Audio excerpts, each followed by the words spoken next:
Georgia would have been playing Test rugby since 1989. They won their first Test against Zimbabwe by 16 points to 3, and they've only been a member of the IRB for 11 years. So the strides they've made have really been in that time quite remarkable. Not that long ago since they achieved independence from the USSR. And they hate the Russians, apparently, when these two teams meet. It is pandemonium. The take at the tail by Van Niekerk. Look at that for a drive. That's a 22, the Georgians 22, taken on again by Bakis Buda, South Africa using Buda and Selburn Boom on the burst, and there's no infringement there. They're 10 metres short. It's good presented ball for Rothenbach. 5 metres short, the Springboks. Here's the cock. Huhat. Danny Rosso, and a try for South Africa. It's the number 8, Joe Van Niekerk. One of the remaining players from the game against England who scores the Springboks' third try. And it was all about creating the extra man. The Georgian defence was sucked in. It was also about facing passing abilities as well. And that was Scholz who had the big run, and it was quick ball. That helped as well. Or quicker ball, I shouldn't say. It's not the quicker round back. Obviously takes 2 or 3 to bring him down.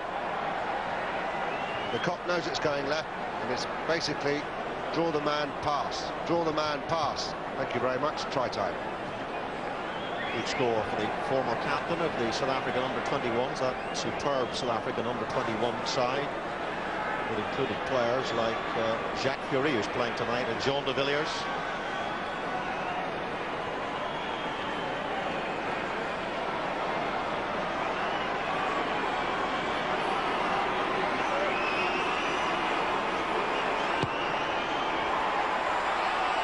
Well, if Lewis Kuhn had picked against England the way Huhart was kicked tonight, he might have pushed Clive Woodward's man. Different temperature, of course, in terms of atmosphere and the importance of match. Well, as the old saying is, that you can't practice pressure. It'll be interesting to see what he's like under it, as we see the repeat of the try. And another highly promising player, Van Niekerk, goes over. I'm not sure he's going to play 8 on the tournament, so that's an interesting selection as well. Yeah, plays on the flank as well. There's Joe Van Niekerk. Move to number 8 for this game. That's Huhart, a one scorer. Joe Van Niekerk gets the ball to Jacques Fury. Good midfield defence by the Georgians, though, and penalty for coming in off the feet, over the top. And a chance for the Georgian forwards to rest, I fancy, as Jim Shiladze will probably go for goal. Don't forget, coming up on ITV1 tomorrow morning from 9:25 AM, the Pride of the Valleys, Wales, are in Canberra for their clash with the Cappuccino Cowboys, Italy. And that will be followed on the same channel at 11:30 by the Pool B Crunch match between France and Scotland. All coming up exclusively live from your home of the 2003 Rugby World Cup ITV, the website itv.com/RWC. And of course, Jim Shiladze has gone for the line out.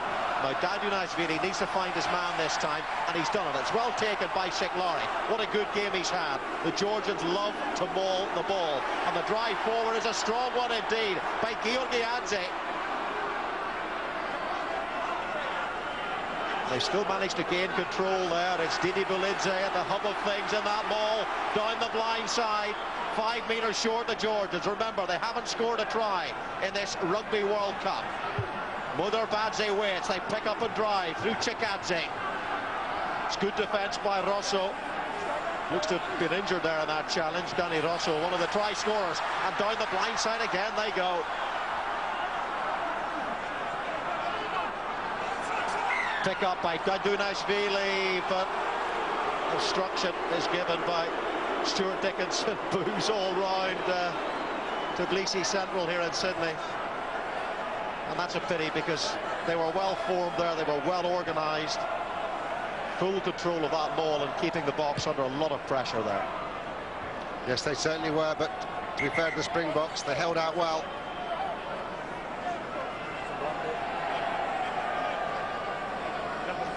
They certainly know how to get the crowd on the side, the Georgians, by going for touch rather than goal. It was eminently kickable, as we see the replay of the rolling maul, which has attracted a lot of comment in this World Cup, mainly the way England do it, and Neil Back in particular, and when he's actually bound to it at the back of the maul.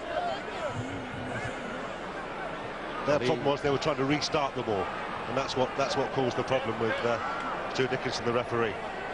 You've got to maintain momentum, and this chap, 24 years of age, was right at the hub of that. Sergo Giorgiadze, who plays for the Compiègne club in France, which is in Paris.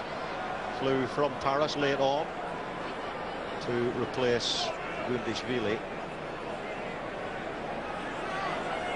That's the tight head prop, Aleko Marvelashvili, who began against England. Again, he plays in France, 135 kilograms, and another former wrestler, John Schmidt.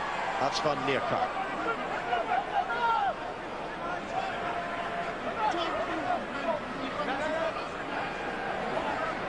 Keep those legs pumping, that's the key. Like a runaway locomotive, that South African pack there, that's impressive. So draining for the Georgian defenders too. South Africans will all round be a much fitter outfit. That's Stukot. Hoo-ha. Werner Greif knocked forward, Georgian advantage. Cheer goes round the Aussie Stadium again. And if you're a South African forward and you've just mauled it 25 yards up the pitch, and you see the backs drop it forward, eminently catchable, you have to say. Werner Greif was the guilty party. It's the third match here, 2 more, including Scotland against Fiji, and Fiji will fancy themselves for that one after their scintillating victory against the Japanese last night. That's Shikaji, Modarbadze. Poor pass from the inexperienced scrum half, learning his trade. Here he is again. Modarbadze, Jim Shaladze, Katsadze, 17-stone centre. See, he's hard to stop, isn't he? He really is massive.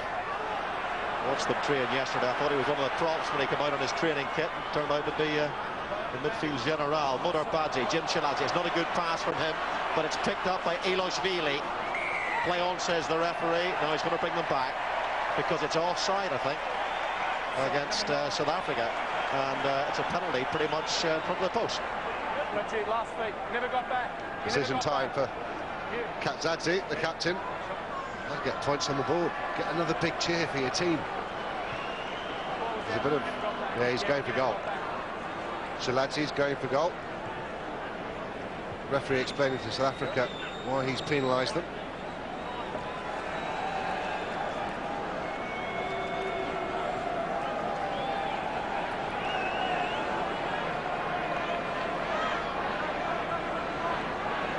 But there's no question that the second half is going to be particularly demanding for the Georgians. Just the physical fitness levels are vastly different between a true professional side like South Africa and the Georgians, who obviously don't get together that often.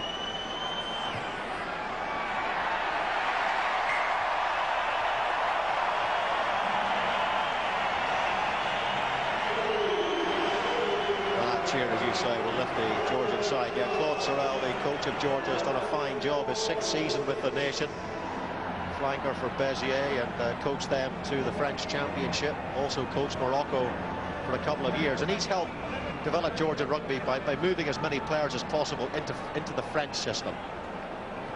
Well, that's what they need. They need that week-by-week experience at club level, whatever level it is, at a higher level, to make the players better, both individually and collectively. Dundashvili gets a scamper. That's Canelli. It's a cracking kick. It really is.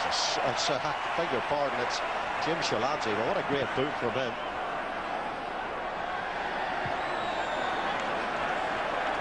Not a bad return, but Georgia taking it quickly. That's Max Canelli. That's good clearing out by the scrum half there, Modarbadze. And Georgia getting a penalty, so there's much to hearten the Georgians in this first half hour. There certainly is. I mean, there's Scholz having a bit of a moan about the decision, but South Africa aren't helping themselves, I have to say. There isn't the same intensity in the Springbok side there was obviously against England, and that's just a mental thing. That's just mental preparation and how you go out on the park. And South Africa have not fronted like they did against England to a degree, understandably, as we see the latest penalty going against Scholz, the blindside flanker for South Africa. Hand in the ruck. You wouldn't have thought many of these South Africans are really going for a place in their top test side, would you? It's a great opportunity for them. You would, as you saw, there's a lack of intensity.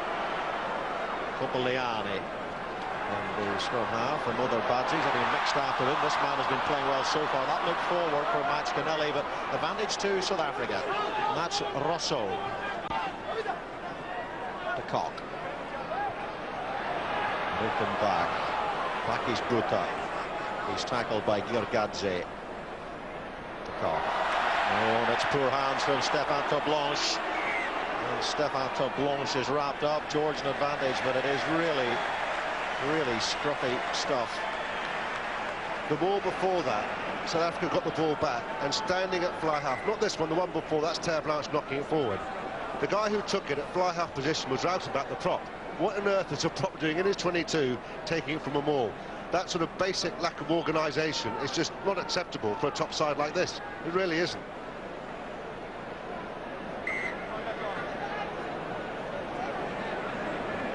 Good position this. I suspect they'll go down the blindside or the right-hand side, which is the easiest way to go.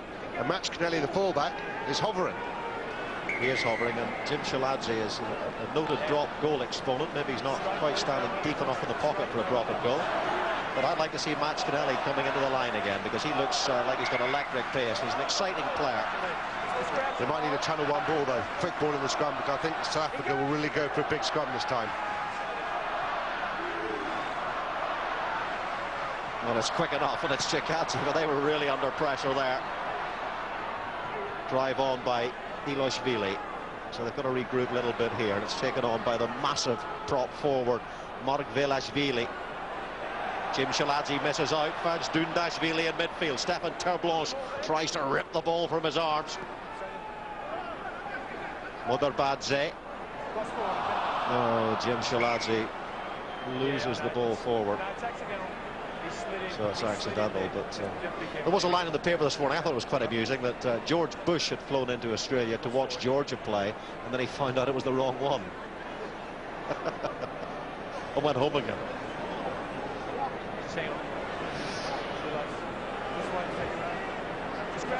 I'm sure the Americans are very good at their geography. Yeah. Actually, George Bush played the odd game of rugby at Harvard. Not a lot of people know that. Well, it was actually Yale he went to rather than Harvard. But don't tell me that. Well, he played rugby at university there. I'll bury you later. But I will. There's an injury though, and it doesn't look too good for Dadunashvili. So you can see they're just 21 years of age, and not a youth in this second 15 for the Georgians. Motherbadze, the scrum half, he's only 22. It's hard to tell what happened in there, but when the front row collapses, shoulders pop and all sorts of nasty things go on. But the loosehead Kopeliani, he's also just 21 years of age, so you know, vast experience in there. And you know, at this level, it's basically, you know, in the front row against the Springboks, that's two kids, isn't it? well, and as you say, they're not first choice in the Georgian squad. This is the staggering thing about it. These guys are, you know, didn't think they'd get a game against South Africa. But a lot of concerns for South Africa. There's not many of their guys stepping up to the plate here, I don't think. I mean, they're going to win this game very comfortably and by 40-50, I'm sure. But, you know, after half an hour, 24-6, in the manner in which they played, pretty average. And that's a dreadful pass from De Kock, and Huhar, just complete misunderstanding. And if you want to get into the Springbok team as first choice halfbacks, you've got to knit together a little bit better than that. Well, it was from a set piece as well. You've got time to be organised. It's not as if it's from, you know, quick play or broken play or anything like that. And not very good.